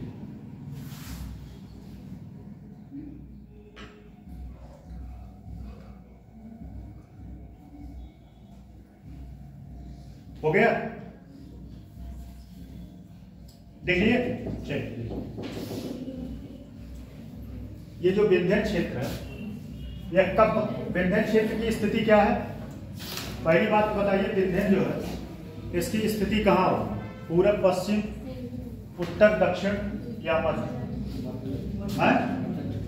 दक्षिण। ठीक है। और ये विंध्यन क्षेत्र जो है यह कब बन के तैयार हुआ, या इसका विस्तार, मतलब यह कब विकसित हुआ? तो प्री कैम्ब्रियन, इसमें प्री कैम्ब्रियन। अच्छा, मैम आप लोगों को पढ़ाई थी नहीं? जुरासिक युग, प्री कैम्ब्रियन, है? कितने कल्प बताई थी? 2 होता है, एक महाकल्प होता है, एक कल्प होता है। ठीक, जैसे कुछ लोगों का मानना है, बहुत सारे लोग कहते हैं एरा, इसको बोलते हैं, इंग्लिश में एरा बोलते हैं। और यहाँ अब आने वाले समय में एक हिस्ट्री लिखा जाएगा कोरोना के बाद का एरा।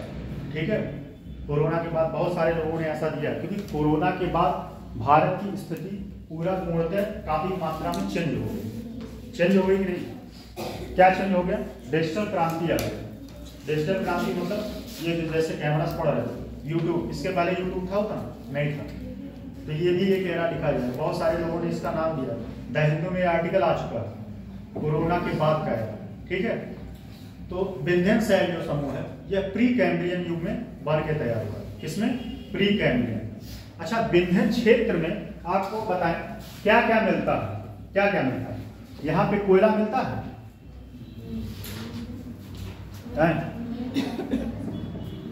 यहाँ पे क्या मिलेगा? विंध्यन क्षेत्र। आर्थिक रूप से इसकी क्या इंपॉर्टेंस है विंध्यन क्षेत्र का? बताइए भाई, आर्थिक रूप से विंध्यन क्षेत्र का क्या इंपॉर्टेंस है?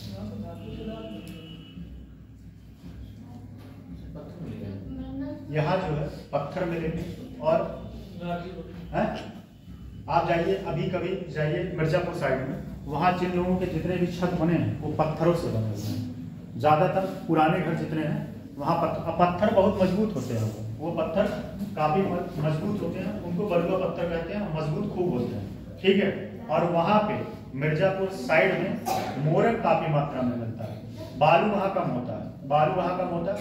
वहाँ जितनी घरें बनी हैं ज़्यादातर जो है मोरंग और उससे बने हैं, किससे बने? सीमेंट से, ठीक है। बालू की मात्रा वहाँ कम होती है। तो विंध्यन क्षेत्र में जो है पहली बात तो ये बन के कब तैयार हुआ? प्री कैम्ब्रियन में, ठीक है। प्री कैम्ब्रियन समय में बन के तैयार हुआ था। प्री कैम्ब्रियन युग है। कितने युग को मैंने लिखाई थी नहीं? ये बताइए, फिजिकल ज्योग्राफी पढ़ाई थी तो उसमें पढ़ाई थी नहीं? पढ़ाई था, लिखे आप? कितने लोग लिखे हाथ उठाएं? कितने लोग लिखे? और कोई नहीं लिखा? और कोई लिखा ही नहीं? क्या पढ़े थे भाई, इसलिए आप नहीं उठा रहे हैं? कहीं कुछ नहीं है? लिखवाई थी नहीं मैं पहले, लेकिन लिखाई थी वो किताब में ऐसे अच्छे से है, उसमें एक भी पेन नहीं चलेगा, ठीक है। एक एक करके समझते जाइए। और एक बात और, यह जीवाश्म रहित होता है। जीवाश्म रहित क्यों होता है, इसकी बात समझिए। पहली बात तो यह बन के कब तैयार हुआ? 2 ही 3 पॉइंट इसमें की फैक्टर है। यह बन के कब तैयार हुआ? यह प्रीलिम्स के लिए भी इंपॉर्टेंट है, पूछा है, कई बार पूछा है। विंध्यन क्षेत्र जो है किस युग में बना था? किस युग में बना था? प्री कैम्ब्रियन युग में, ठीक है। और यह एक जीवाश्म रहित चट्टान है। जीवाश्म रहित क्यों है? कौन बता सकता है? जीवाश्म कहाँ मिलते हैं? जहां पेड़ पौधे और वनस्पतियों के अवशिष्ट होंगे वहां पे जीवाश्म मिलेंगे, ठीक है। जीवाश्म मतलब कोयला वाला चीज मिलेगी। लेकिन जो पत्थरों से पूर्णतः बना है, किससे बना है? पत्थरों से बना है। तो पत्थरों में क्या जीवाश्म मिलेंगे? नहीं मिलेंगे। इसलिए इसको बोला जाता है जीवाश्म रहित चट्टान, ठीक। जीवाश्म रहित, इसको लिखिए, फिर आगे ऐसे समझते चलिए, क्योंकि टाइम आपका बीत जाएगा, नहीं तो फिर लिख नहीं पाएंगे। देखिए, दक्षिण में स्थित पठारी, जैसा कि मैंने पहले ही बता दिया, दक्षिण में स्थित है। दक्षिण में स्थित पठारी भाग वास्तव में, दक्षिण में स्थित पठारी भाग वास्तव में प्रायद्वीप भारत का उत्तर की ओर, प्रायद्वीप भारत का उत्तर की ओर प्रक्षेपित भाग, प्रायद्वीप भारत का उत्तर की ओर प्रक्षेपित भाग है। इस बात को समझ लीजिएगा, मतलब यह उत्तर की तरफ धीरे धीरे बढ़ रहा है, कहने का मतलब यही है, उत्तर की ओर प्रक्षेपित भाग।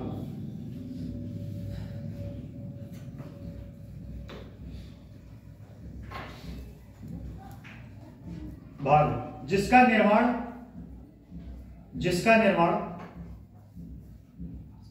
विंध्यन शैल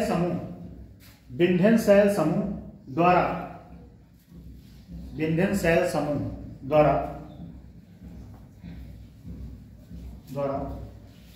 पूर्व या प्री लिख सकते हैं, दोनों बात है। प्री इंग्लिश शब्द है और हिंदी उसका पूर्व हो गया, तो लिखिएगा प्री कैम्ब्रियन युग, प्री कैम्ब्रियन युग में हुआ था, प्री कैम्ब्रियन युग में हुआ था।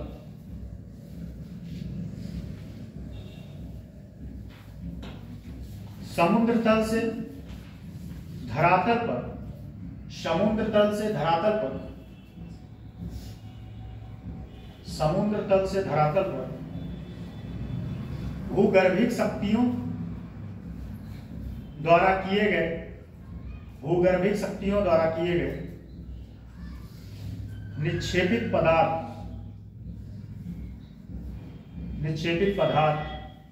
के जम जाने से इस शैल समूह का निर्माण हुआ। के जम जाने से इस शैल समूह का निर्माण हुआ। यह के जम जाने से इस शैल समूह का निर्माण हुआ। यह एक जीवाश्म रहित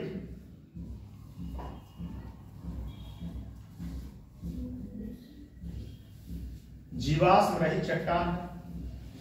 यह एक जीवाश्म रहित चट्टान है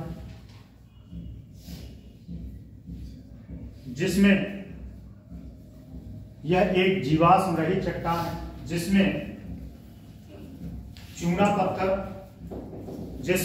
चूना पत्थर डोलोमाइट, यहाँ क्या लिखता है, चूना पत्थर डोलोमाइट,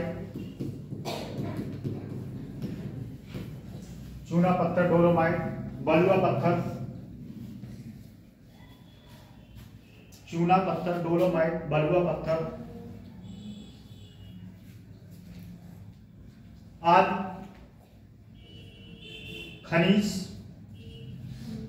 आदि खनिज मिलते हैं।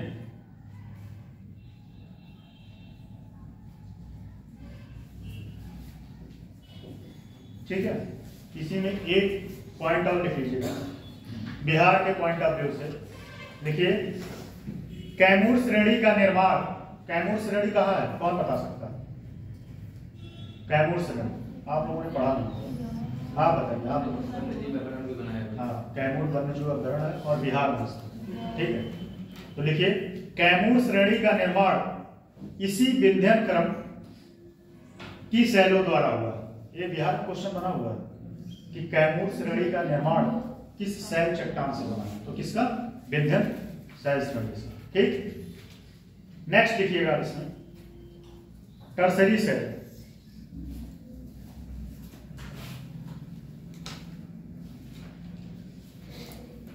जैसे कि नाम से ही पता है कि यह जो है टर्सरी युग में बना था। ठीक है, नाम से इसके पता है कि यह टर्सरी युग में बना था और इसमें गंगा का मैदानी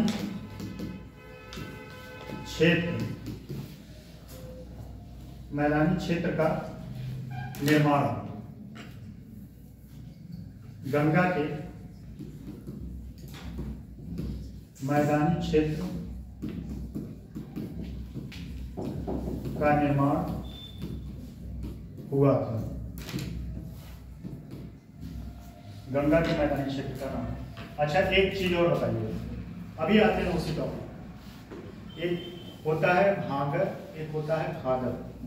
ठीक है, तो अभी उस पर आते हैं, इसी के बाद लिखिएगा गंगा यमुना। लिखिए, इसमें कुछ नहीं, बस इतना है, इसमें फैक्ट यही है, समझने की बात यही है कि इस गंगा यमुना मैदानी क्षेत्र का निर्माण टर्सरी काल में हुआ था। ठीक है, किसमें, टर्सरी काल में हुआ था। और इसमें कौन कौन से खनिज पदार्थ मिलते हैं। अच्छा, जब इसके बारे में क्वेश्चन आएगा, क्वेश्चन में चैप्टर कंप्लीट हो जाए तो मैं बताऊंगा क्वेश्चन कैसे बना। देखिए, गंगा यमुना के मध्य क्षेत्र में रवेदार चट्टानें पाई जाती हैं। रवेदार चट्टानें पाई जाती हैं।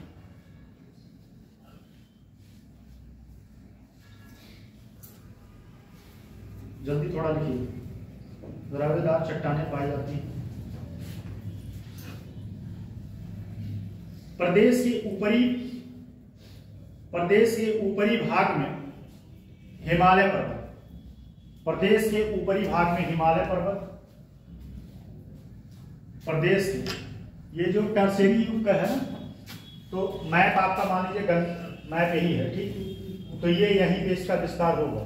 ठीक, और हिमालय आपका यहाँ पे है। हिमालय कहाँ है, हिमालय भारत के कौन से एरिया में? दक्षिण में है कि पूरब में? उत्तर और उत्तर पूर्व। अच्छा ये बताइए भारतीय प्लेट अभी किस तरफ जा रहा है? उत्तर की ओर। क्यों जा रहा है? नहीं, अभी भी मैग्नेटिक फोर्स कोई काम कर रहा है उत्तरी तरफ। उत्तरी तरफ में कोई मैग्नेटिक फोर्स काम कर रहा है, इसीलिए भारतीय प्लेट धीरे धीरे उत्तर की तरफ अभी जा रहा है। और इसलिए अभी भी हिमालय की चोटी धीरे धीरे ऊपर की तरफ बढ़ रहा है। अभी रिसेंट में कुछ साइंटिस्ट ने वहां पे गए थे और रिसर्च किए तो पता चला कि हिमालय का हाइट जो है पहले से बढ़ा है, पहले से बढ़ा है हिमालय की हाइट। तो क्या हो रहा है? हिमालय का निर्माण कैसे हुआ? तो कोई बता सकता है? ये प्लेट टेक्टोनिक थ्योरी में पढ़े होंगे आप लोग। बहुत बेहतरीन कॉन्सेप्ट है, सच में एकदम रटने वाला चीज नहीं है, सिर्फ और सिर्फ कॉन्सेप्ट है। दो प्लेटें आके उसके बीच में क्या था? 33 सागर था। बताइए कि नहीं? 33 सागर में मलबा जमा होने से और हिमालय का निर्माण हुआ था। और मलबा आपको एग्जाम्पल बताएं, जैसे अभी आप कोई चीज लाइए ना और बीच में रखिए, दोनों को रगड़िए, ठीक? जब आप रगड़ेंगे तो बीच में उसके कुछ ना कुछ जमा होता रहेगा। जैसे आप 2 लकड़ियां लीजिए या 2 पत्थर लीजिए, ठीक? 2 पत्थर को लाइए और दोनों को रगड़िए आपस में। धीरे धीरे देखिए उसके मलबा ऊपर की ओर उठेंगे, ऊपर की ओर उठेंगे नहीं। और सेम वही कंडीशन पे हिमालय, यहाँ बता रहे हैं कॉन्सेप्ट, आप में बात कर रहे हैं, ऐसा मत किया करो, ठीक है? क्लास में जब पढ़ाएं, देखो जब हंसे, मैं खुद आप लोगों को फ्रीडम देता हूँ, अभी तक कहाँ गए? मैं फ्रीडम देता हूँ आप लोगों को, ठीक है? फ्रीडम देता हूँ, उसका मिसयूज मत किया करो। लेट हो गए कि सेकंड क्लास ही करने हैं? अच्छा, सेकंड क्लास में सारी क्लास नहीं हम क्या हो सकता है? नहीं। चलिए, हाँ बात ये समझा रहे थे, देखो इनके वजह से क्वेश्चन डाइवर्ट हो गए। जब 2 प्लेटें, देखिए 2 प्लेटें आपस में जब यहाँ टकराती हैं तो धीरे धीरे यहाँ मलबा ऐसे इकट्ठा होता जाता है और ये मलबा इकट्ठा होकर एक पर्वत का निर्माण करता है। और हिमालय कौन सा पर्वत है, कौन बता सकता है? बलित पर्वत है कि और वो पर्वत है कि कौन सा पर्वत है? बलित पर्वत। बलित पर्वत क्यों? क्योंकि प्लेटों के टकराने से यहाँ पे बल पड़ रहा है ना, बल पड़ रहा है, और बल पड़ने से यहाँ पे क्या हो रहा है? मलबा इकट्ठा हो रहा है और पर्वत का निर्माण हो रहा है, ठीक है? ये प्लेट टेक्टोनिक थ्योरी बहुत जबरदस्त कॉन्सेप्ट है, मजा आता है पढ़ने में। अगर आप लोगों ने सही से पढ़ा होगा तो पढ़े कन्वर्जन प्लेट क्या होता है। ज्योग्राफी में आप लोग पढ़े होंगे, बहुत अच्छे से पढ़ेंगे, मुझे पूरी उम्मीद है। बेशक आप लोग ना बता पाए अलग बात है। तो कई सारे स्टेप है। एक तो होता है प्लेटें जब आपस में टकराती, एक कन्वर्जन होता है, एक प्लेट। और हमेशा ध्यान दीजिएगा, टॉपिक दूसरा चला गया, लेकिन हमेशा भारी प्लेट क्या होगा? ऊपर जाएगा कि नीचे? भारी प्लेट नीचे जाएगा और हल्की प्लेट ऊपर जाएगी, ठीक है? और एक होता है संरक्षित प्लेट। संरक्षित प्लेट बहुत सारे प्लेट है। संरक्षित प्लेट कोई एक दूसरे को नुकसान नहीं पहुंचाता, कोई एक दूसरे को नुकसान नहीं पहुंचाता, वो आपस में टकराते हैं लेकिन नुकसान नहीं पहुंचाते। इसमें लिखिएगा टर्सरी, गंगा यमुना मध्यवर्ती क्षेत्र में रवेदार चट्टानें पाई जाती हैं। प्रदेश के ऊपरी भाग में हिमालय पर्वत श्रृंखलाओं का, मैंने ये पॉइंट बोल चुका था, अब आप लोग नहीं लिख पाए वो आप लोग गलती। क्या हुआ देखिए, नोट्स बनाइए। गंगा यमुना के मध्यवर्ती क्षेत्र में रवेदार चट्टानें पाई जाती हैं। प्रदेश के ऊपरी भाग में हिमालय पर्वत श्रृंखलाओं का निर्माण टर्शियरी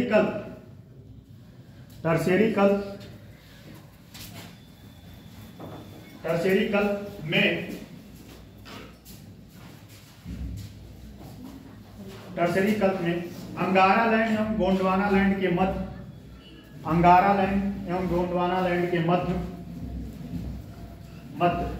स्थित कौन सा है? 33 सागर। कौन सा है? 33 सागर में भारी मात्रा में गोंडवाना लैंड और फिर से सुन लीजिए, अंगारा लैंड और गोंडवाना लैंड। अंगारा लैंड और गोंडवाना लैंड के मध्य तेथिस सागर में भारी मात्रा में अवसादों के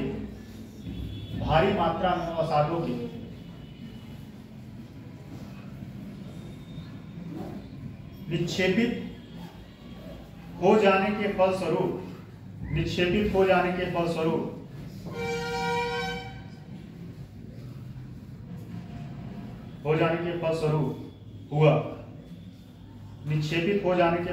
हुआ क्योंकि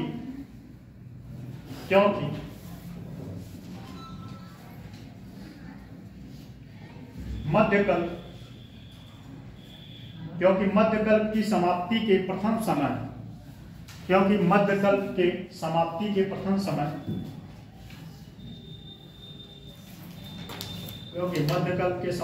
प्रथम समय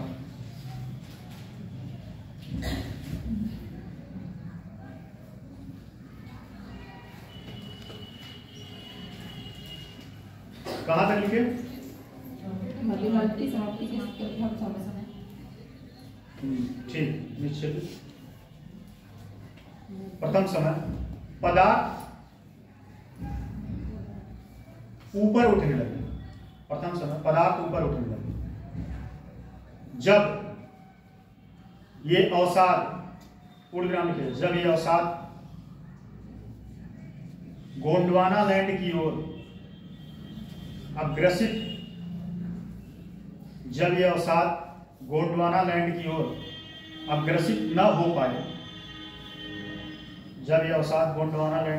अग्रसित न हो पाए तो निरंतर दबाव के परिणाम स्वरूप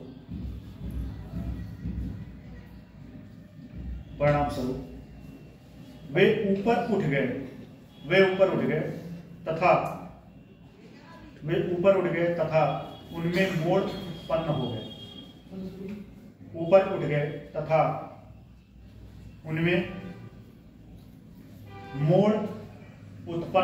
गए। या मोड़ उत्पन्न हो गए।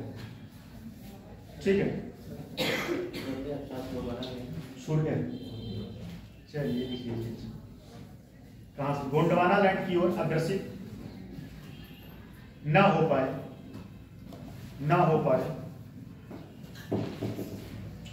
तो निरंतर दबाव के परिणाम स्वरूप वे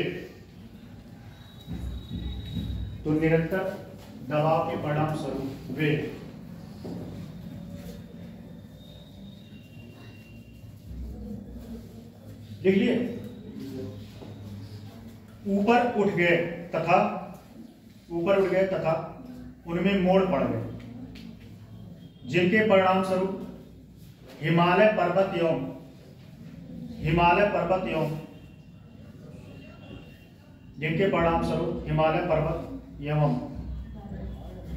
उसकी मोड़दार श्रृंखलाओं का निर्माण हुआ। ठीक,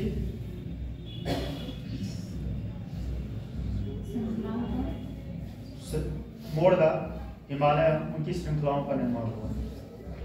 ठीक है, अगला है बुंदेलखंड। तो बुंदेलखंड के बारे में आप लोग जानते हैं यहाँ क्या है।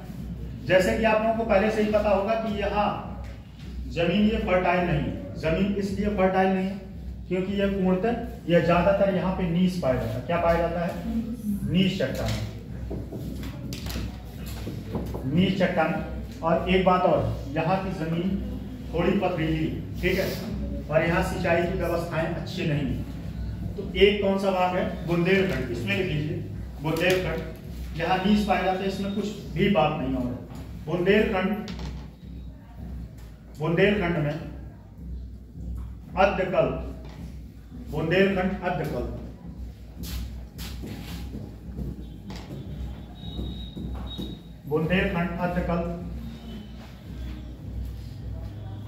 में निर्मित शैलों को बुंदेलखंड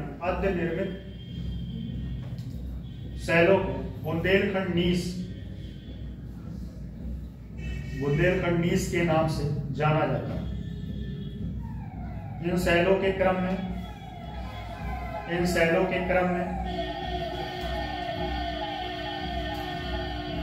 यहाँ क्या क्या कौन कौन से खनिज पदार्थ मिलते हैं।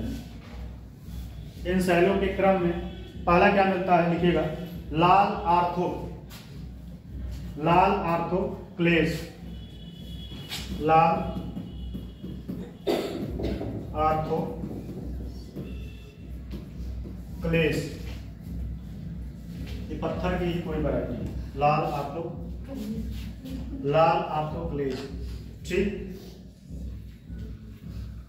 कॉमा फ्लेशपार या फ्लेशपर या फ्लेशपार, दोनों बात एक ही, फ्लेशपर लिखिए, लिख देना।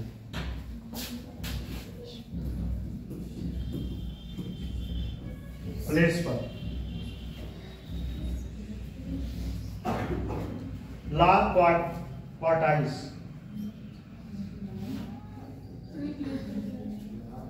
ये भी एक खनिज पदार्थ है, ठीक है, और जिसको मैंने नहीं देखा।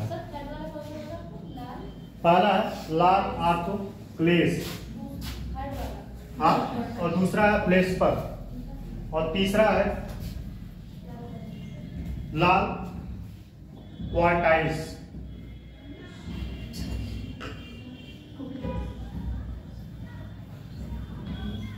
आदि खनिज पदार्थ मिलते हैं, ठीक है। अगला है क्वाटरनरी सेल समूह।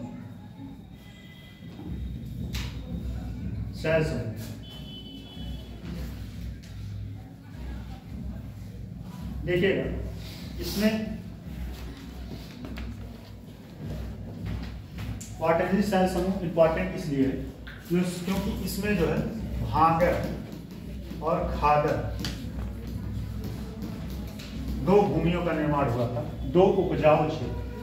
बताइएगा, भांगर जो है ये नवीन जलोढ़ है कि पुरानी, कौन बता सकता है इसका कॉन्सेप्ट?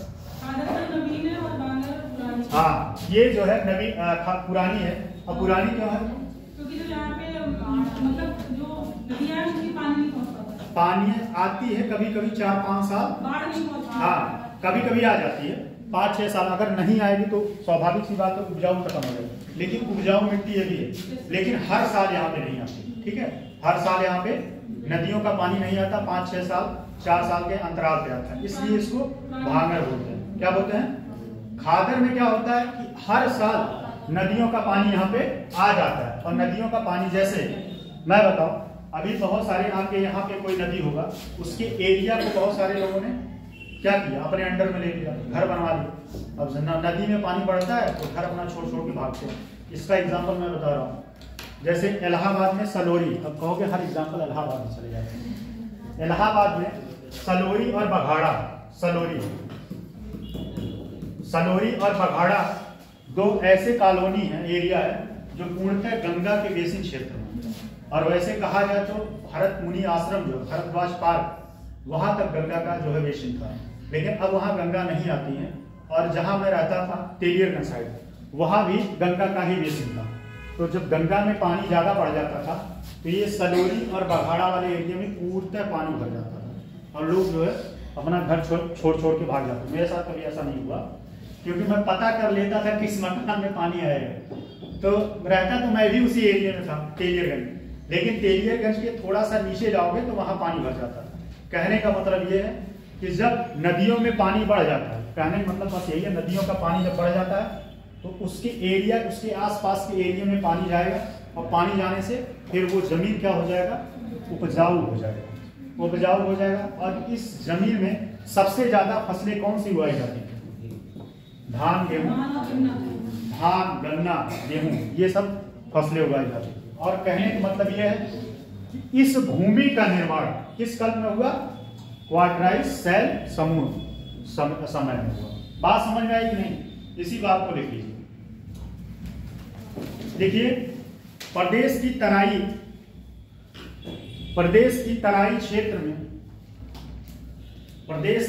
क्षेत्र में भांगर सॉरी भाबर या भाबर दोनों बातें की। भाबर, हाँ भाबर की तंग पट्टी, ये जो मान लो यही है, इसकी जो पट्टी है ये, ठीक है, ये है तंग पट्टी पाई जाती है, तंग पट्टी पाई जाती है। यहां पर पहाड़ियों की समाप्ति एवं मैदान की शुरुआत होती है, इस बात को समझिए। और कौन बताएगा? यहां पर पहाड़ियों पर समाप्ति और मैदान की शुरुआत होती है, ठीक है।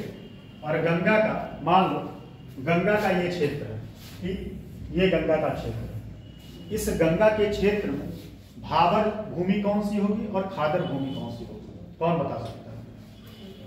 मान लो ये दो एरिया है, इसी के बीच में होगा, ठीक है। इसमें भाबर कौन होगा और खादर कौन सा होगा?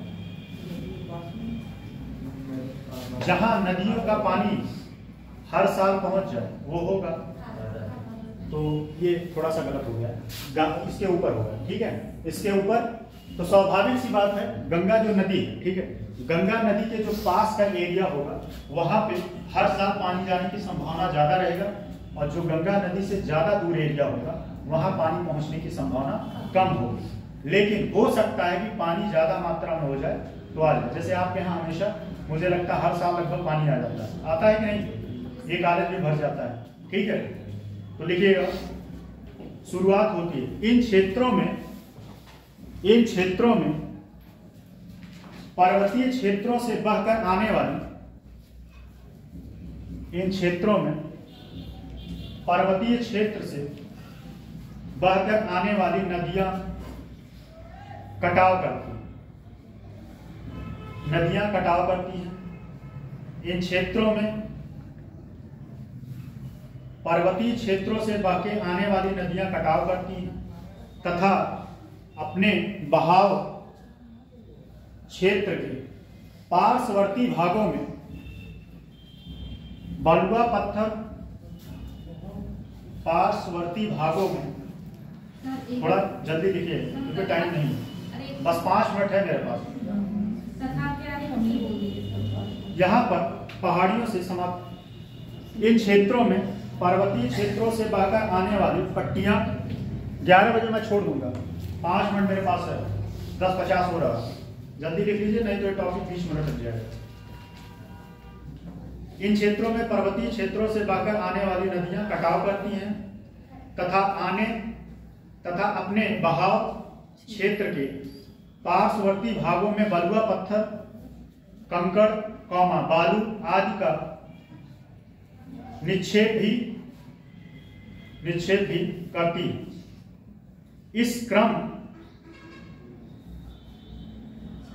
यह क्रम प्लेस्टोसीन युग तक, यह क्रम प्लेस्टोसीन युग से अब तक जारी है। यह क्रम प्लेस्टोसीन युग से अब तक जारी है। फलस्वरूप इस क्षेत्र में जल की अधिकता है। जिन भागों में मोटे मोटे कंकड़ पत्थर पाए जाते हैं,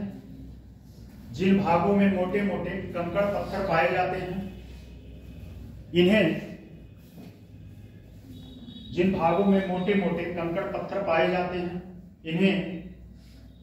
भाबर एवं महीन अवसादों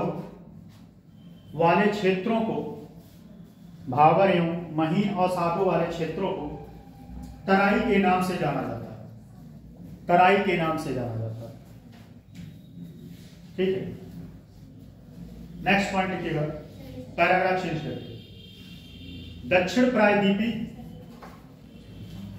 प्रायद्वीपी और हिमालय की शिवालिक पहाड़ियां, एक्चुअली मेरे पास टाइम का बाउंडेशन है, ठीक है, मेरे पास 2 घंटे से बचे हैं। आप लोग थोड़ा, मैं लेट हो जाता हूँ, कल से आप लोग 9 बजे आइएगा, मैं 9 बजे यहाँ पे रहूंगा, ठीक है। दक्षिणी प्रायद्वीपीय और हिमालय की शिवालिक पहाड़ियों के मध्य गंगा यमुना का मैदान विस्तृत है। गंगा यमुना का मैदान विस्तृत है, जिसमें प्लीस्टोसीन युग से लेकर आज तक औषधि पदार्थों का निक्षेप होता चला आ रहा है। इस मैदान से सिंचित कॉप मिट्टी की मोटाई का इस मैदान से सिंचित कॉप मिट्टी का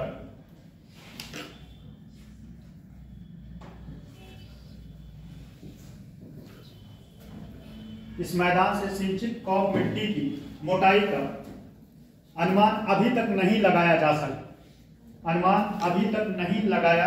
जा सका है। बस एक पॉइंट और है, खत्म। प्राचीन कॉप निक्षेपों को भाबर और नवीनतम को खादर कहा जाता है। प्राचीन कॉप निक्षेप को भाबर और नवीनतम कॉप निक्षेप को खादर कहा जाता है, ठीक है। इसके आगे कर